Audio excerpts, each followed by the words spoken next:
As the war in Ukraine enters its third year, the civilian death toll continues to mount, and large areas of the country have been ravaged by war. So what is the future of Ukraine? And will the war spill over into neighboring countries?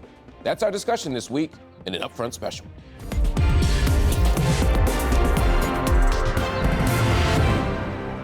Two years on from Russia's full-scale invasion of Ukraine, fears are mounting that the conflict may become another endless war.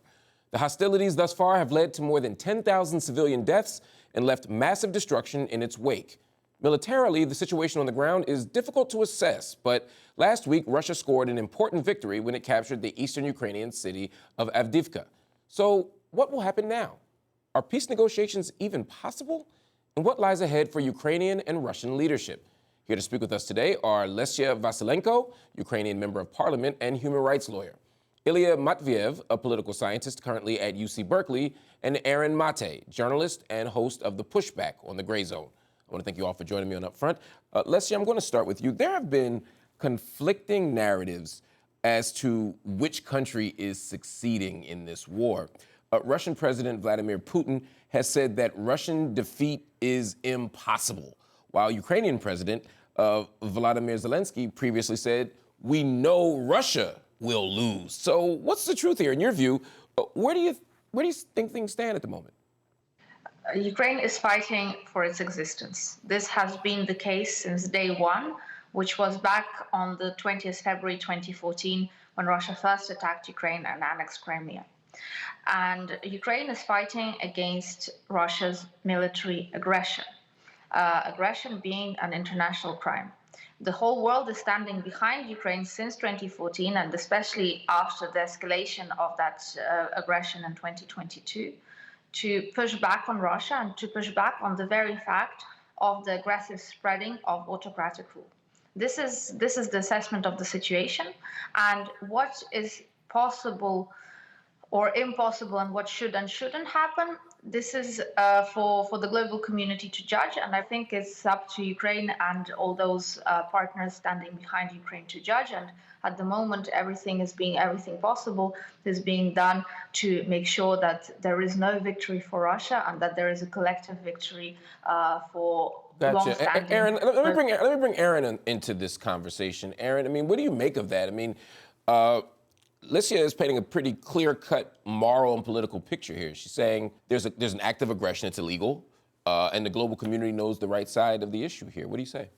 I have a different take on how this war began, and it's important to understand how it began because that holds the key to how this war ends. 10 years ago, I agree this war began, but I think it began on much different terms. 10 years ago, there was a coup in Ukraine. There was a democratically elected president, Yanukovych. He was overthrown. He was corrupt. There were many people protesting him, but the fact was he was democratically elected. He was overthrown. The leaders of the coup were members of far-right groups, including Right Sector and Svoboda, who the European Parliament 1 year earlier had condemned for anti-Semitic xenophobic views. They received top cabinet posts in the ensuing coup government. The U.S. played a really dangerous role by backing this coup. Victoria Nuland, a top U.S. official, was caught on tape plotting who would be the next leader of Ukraine. The new coup government then waged assaults on the ethnic Russians of eastern Ukraine. One of their first moves was to try to ban the Russian language. In response, you had eastern Ukrainians rise up, and yes, Russia did see... I'm sorry. Hold on a second. I didn't interrupt you. One second,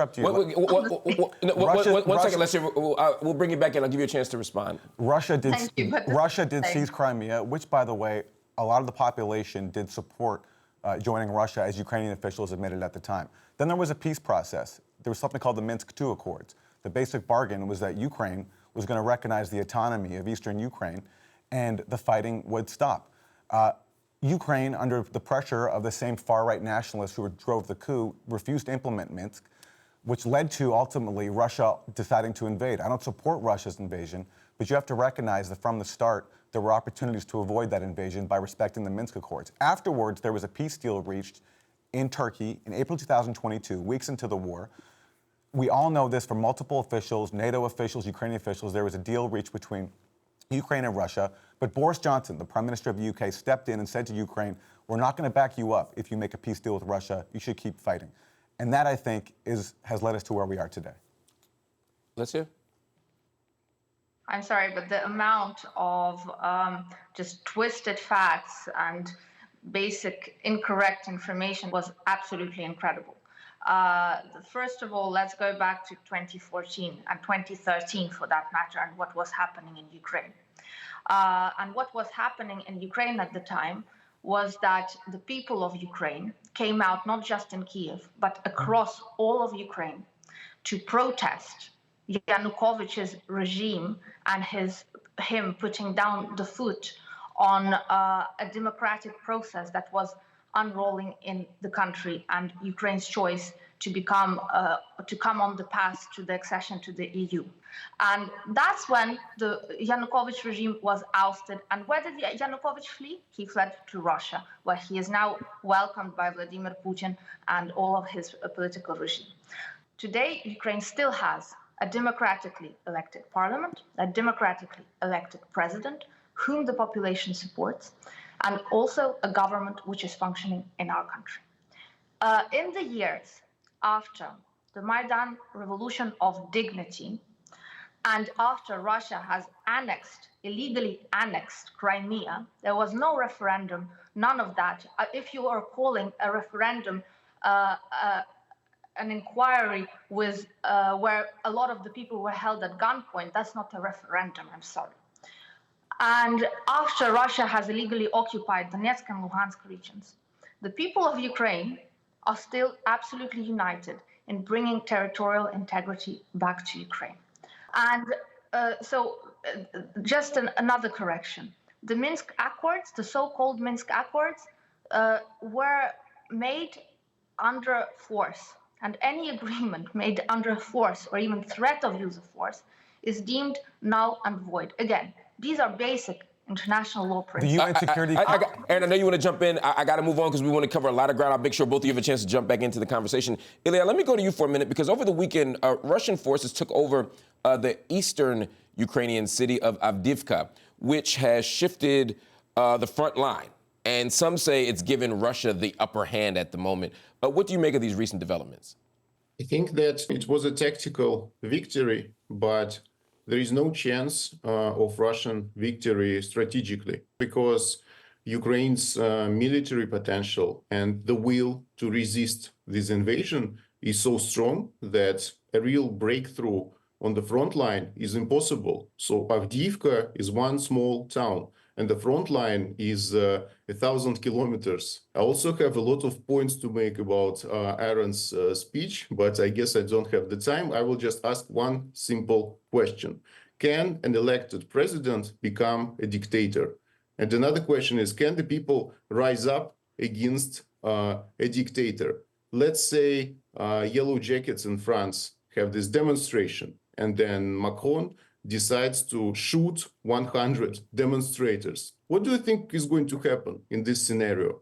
I mean, you have this demonstration, it was dispersed with the use of force, and people were shot, people were killed. Do you think the people of France are going to just stand by this and say, but he's our elected president, you know, we should not try to rise up against him? So in that sense, Maidan was not a coup, it was a revolution.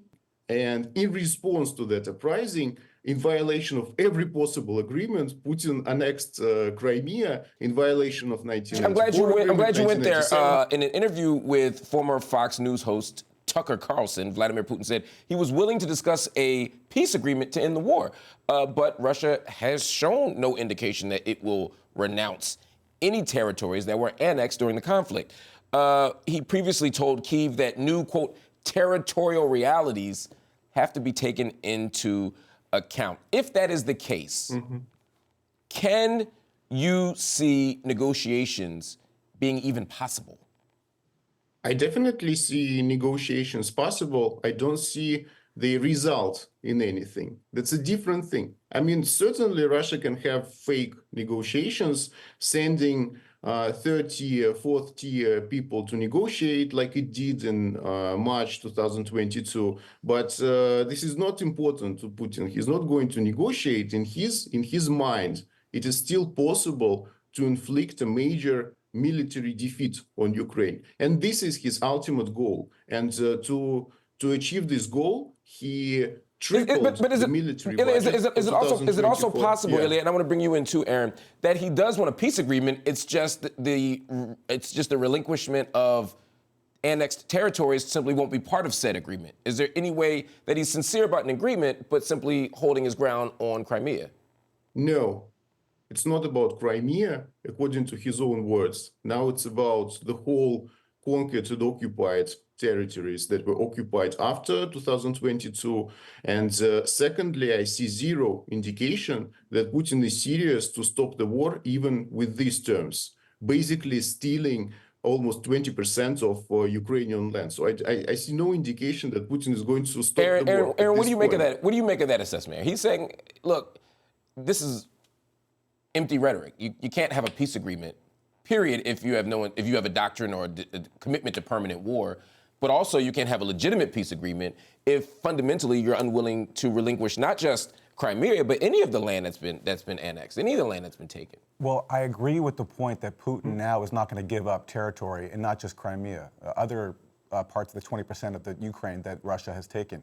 But we have to look at how that has come to be. And my fundamental point is that in April 2022, you had a peace deal reached in Istanbul between Russia and Ukraine. A top Ukrainian diplomat who was part of that delegation recently said, quote, Putin did everything possible to make peace. The head of Ukraine's delegation, who's a member of the Ukrainian parliament, said that we could have ended the war had we just declared neutrality. That was Russia's demand back then. Russia was ready to withdraw to its pre-invasion lines. But what happened? Boris Johnson came over and told Ukraine, sorry, we're not going to offer you the security guarantees that you need for a peace deal with Russia. That was an order, basically, from Ukraine's Western sponsors to keep fighting. And Ukraine, unfortunately, obeyed. So, yes, right now, Russia's terms would be a lot more harsh. We have to understand Not just harsh, you'd agree that they're unreasonable. Well, they're just, sure, listen, I would love it if Russia didn't take Ukrainian territory, but that's the reality now. And the point is, for Ukraine, the question is, do you want to keep fighting? What do you mean when you say it's a reality? I mean, almost. Ukraine could have kept all of its territory had it respected. No, I get you saying this could have been avoided. I guess my question is, what's the value of pointing to saying this could have been different? At this moment, you're conceding that there's an illegal annexation. You're acknowledging that this is wrong. Why not have the critique of the Russian annexation of land and the illegal occupation of land rather than say this could have been avoided diplomatically or strategically earlier? Well, in the case of Crimea, again, yes, you don't have to trust the referendum that was held under Russian control, but according to U.S. government-funded polls of Crimea, a majority of the population wants to be a part of Russia. That's a fact. There are multiple polls showing this. That's not Russian propaganda. In the Eastern, I'm sorry, I didn't interrupt. You're on deck, Lesia. I promise I'm going to bring you in so you can respond to this. In Eastern Ukraine, I don't know what the popular sentiment is. I would propose referendums, as some people have talked about, to see, who wants to be with who. But what I'm saying is, Ukraine could have kept all its territory had it respected the Minsk Accords, which, contrary to what was said before, was not illegitimate. It was endorsed by the UN Security Council. It was reached by the Ukrainian government. When Ukraine tried to implement some of its provisions, there were protests led by ultra-nationalists outside the parliament saying no to capitulation. Police officers were killed because you have, unfortunately, in Ukraine, a contingent of ultra-nationalists who don't see Eastern Ukrainians who identify with Russia as equal. And that's why they've been condemned. And there's even a U.S. congressional ban on funding and arming the Azov Battalion, which is a neo-Nazi brigade incorporated into the Ukrainian military. And one point in 2014, the best source for whether or not this was a popular revolution, I think, is Ukrainian public opinion. And you can read from polls back then, in the Kyiv Post and the Washington Post, that the country was divided. About half the country supported the protests, half the country didn't. And in that situation, when you try to force Ukraine into one camp, into cutting off all its ties to Russia, when you have millions of people who identify as Russian, who want to have ties with Russia, it's suicidal, and helps explain why we're in the disaster we're in today. Lesia, last April, Russia did offer a peace deal that was rejected by Ukraine on the grounds, it said, that Moscow could not be trusted to uphold it. However, the leader of the Ukrainian delegation to the negotiations did spell out one of the requisites Russia was asking for, saying, quote, they were prepared to end the war if we agreed to, as Finland once did, neutrality, and committed that we would not join NATO. Would Ukraine consider not joining NATO to reach an end to the war? Over 80% of the population of Ukraine today supports Ukraine joining NATO. And this is a result of Russia's aggression against Ukraine, because we want security guarantees and we need real security guarantees.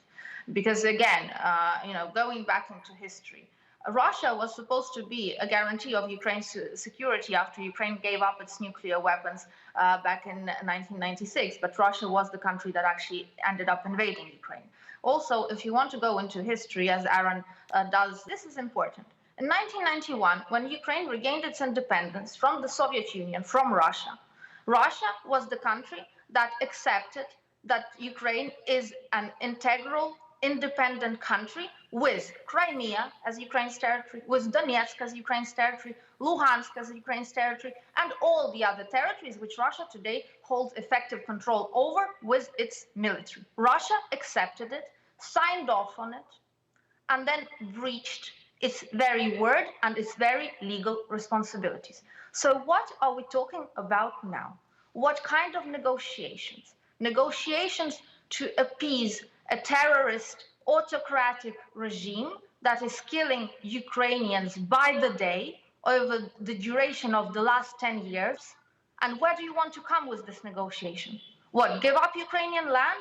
Give up the rights to the people who are living on that land to be Ukrainian, to speak the Ukrainian language as they want to speak it, including in Donetsk and Luhansk, which do speak Ukrainian, by the way, too, and people there want to associate themselves with Ukraine and live under the Ukrainian flag, but they cannot because that is a danger to their lives, because showing any affiliation with Ukraine today in Donetsk or Luhansk means that you are taking to prisons, to torture camps. I'm sorry, what kind of negotiations are we talking about?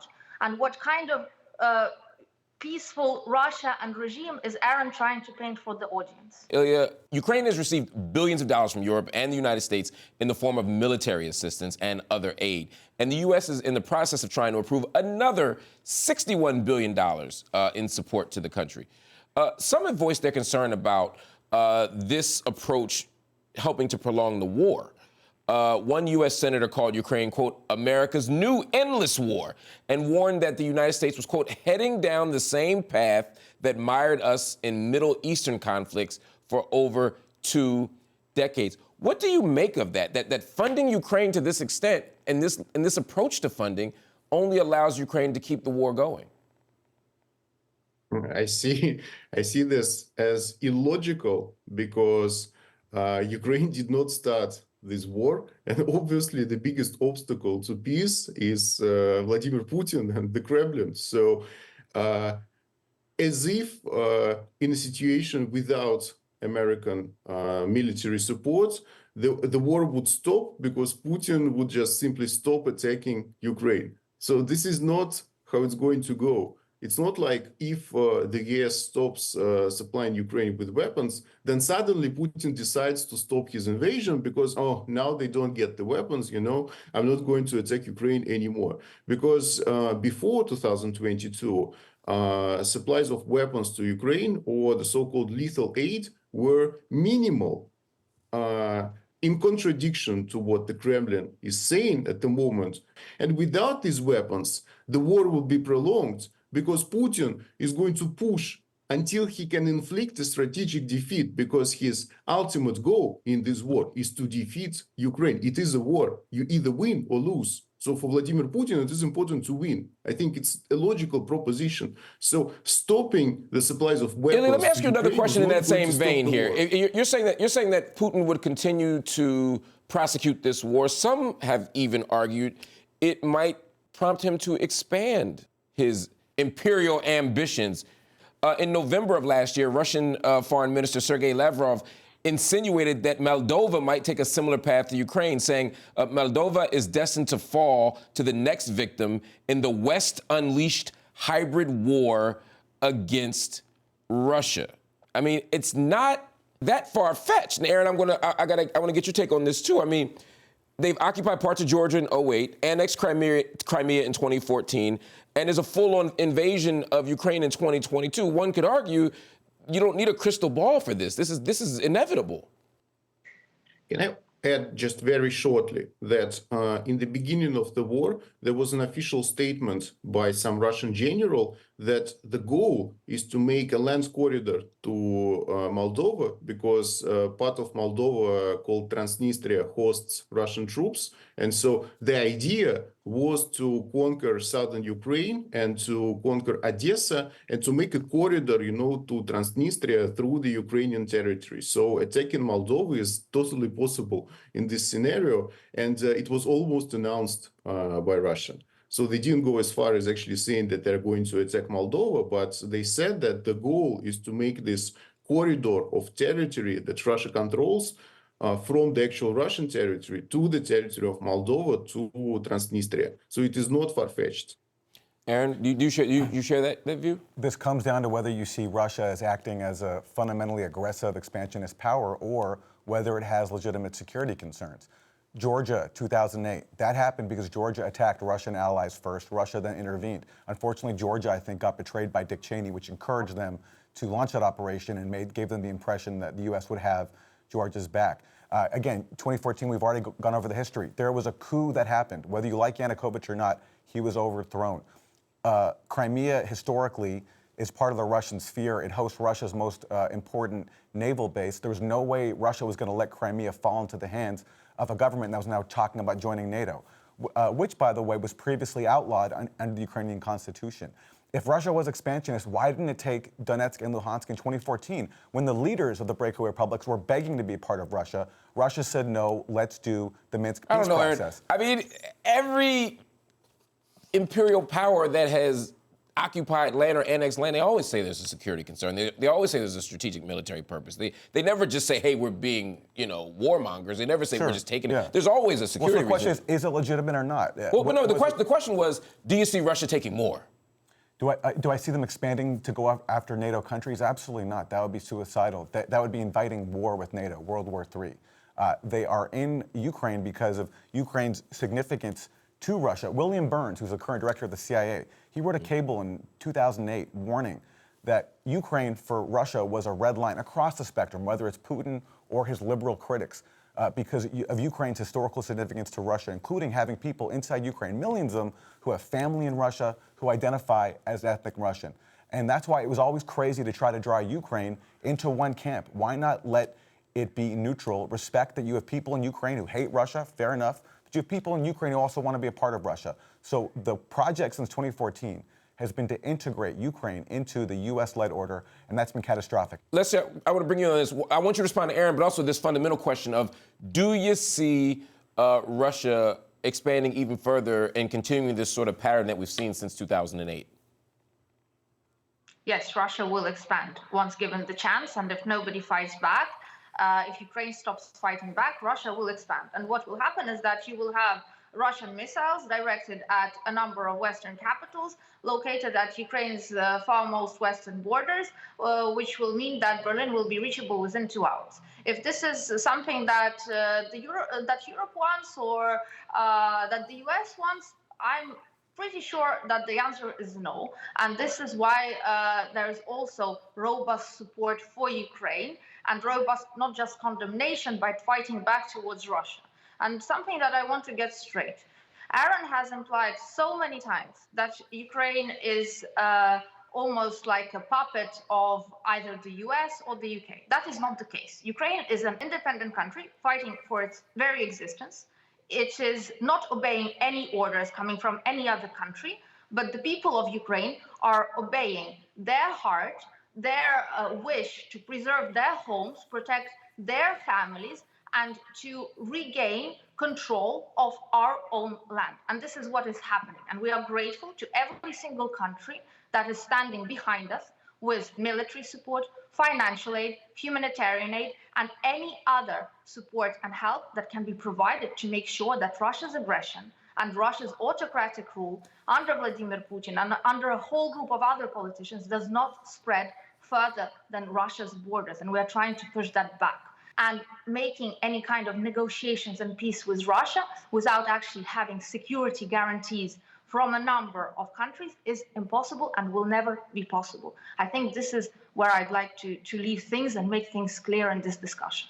All right, that's all we have time for. Lesia, Ilya, Aaron, thank you all for joining me on the show. All right, everyone, that is our show. Up Front, we'll be back next week.